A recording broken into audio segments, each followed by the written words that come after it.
ఉమ్మడి రాష్ట్రానికంటే తెలంగాణ రాష్ట్రం వచ్చిన తర్వాత ఉద్యోగుల యొక్క పరిస్థితులు దిగజారినాయి.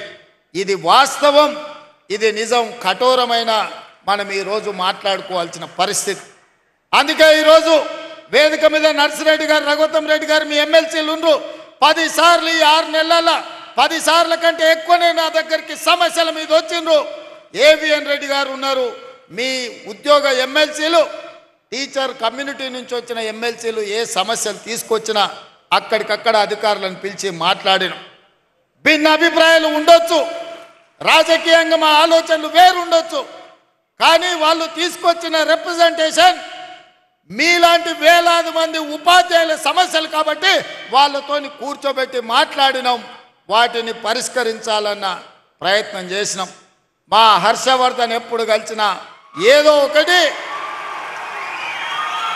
317 జీవో కావచ్చు, ఉద్యోగ బదిలీలు కావచ్చు, మీ జీతభత్యాల సమస్యలు కావచ్చు, ఏదో ఒక సమస్య కోసం ఎప్పుడు వస్తూనే ఉంటాడు, అడుగుతూనే ఉంటాడు.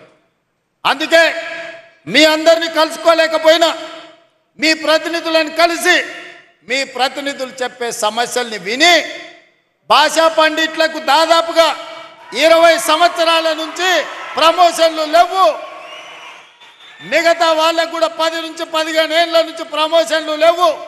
పెద్దలు కోదండరామ్ గారు చెప్పినట్టు మా జీవిత కాలంలో ఒక్క ప్రమోషన్ అయినా చూస్తామా, చూడకుంటేనే రిటైర్ అయిపోతామని ఆవేదన చెందుతున్నారని నా దృష్టికి తెచ్చింది.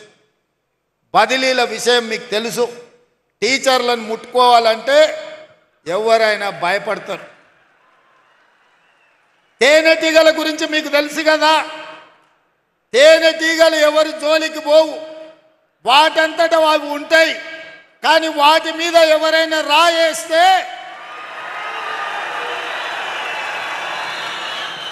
ఏం జరుగుద్దో మీకు అందరికీ తెలుసు. అట్లనే టీచర్లు కూడా వాళ్ళ పాటికి వాళ్ళు జాగ్రత్తగా ఉంటారు.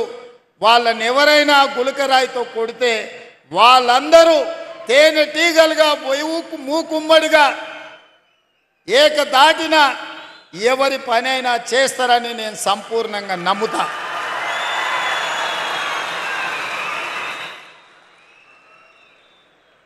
నన్ను చాలామంది భయపెట్టిండ్రు టీచర్ల ప్రమోషన్ల విషయం ప్రస్తావించినప్పుడు. సార్ ఎవరి జోలికైనా పోవచ్చు కానీ టీచర్ల జోలికి పోకు సార్ అని అంటే నేను అన్నా. బదిలీల విషయం అప్పుడు కూడా అదే మాట చెప్పినారు.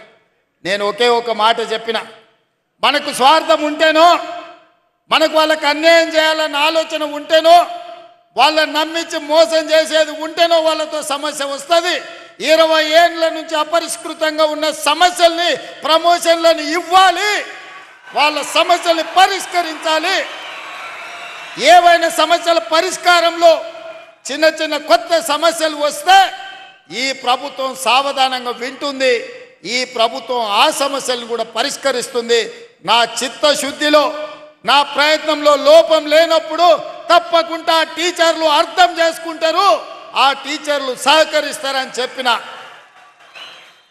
మా అధికారులను అందరినీ, బుర్రా వెంకటేశ్వరం గారిని, దేవసేన గారిని, మిగతా అధికారులందరినీ పిలిచి చెప్పిన, మీరు అందుబాటులో ఉండండి, ఎవరు వచ్చినా మాట్లాడండి, మనం ఏ మంచి లక్ష్యం కోసమో వాళ్ళ కోసమే చేస్తున్న ప్రయత్నాన్ని వాళ్ళకి వివరించండి అని చెప్పిన. ఆ ప్రయత్నం విజయవంతమైంది. ఇవాళ దాదాపుగా 24,000 మంది టీచర్లకు, అదేవిధంగా గురుకులాలతో మొదలు పెడితే 30,000 మంది టీచర్లకు పైగా ఈరోజు ప్రమోషన్లు ఇచ్చినాం.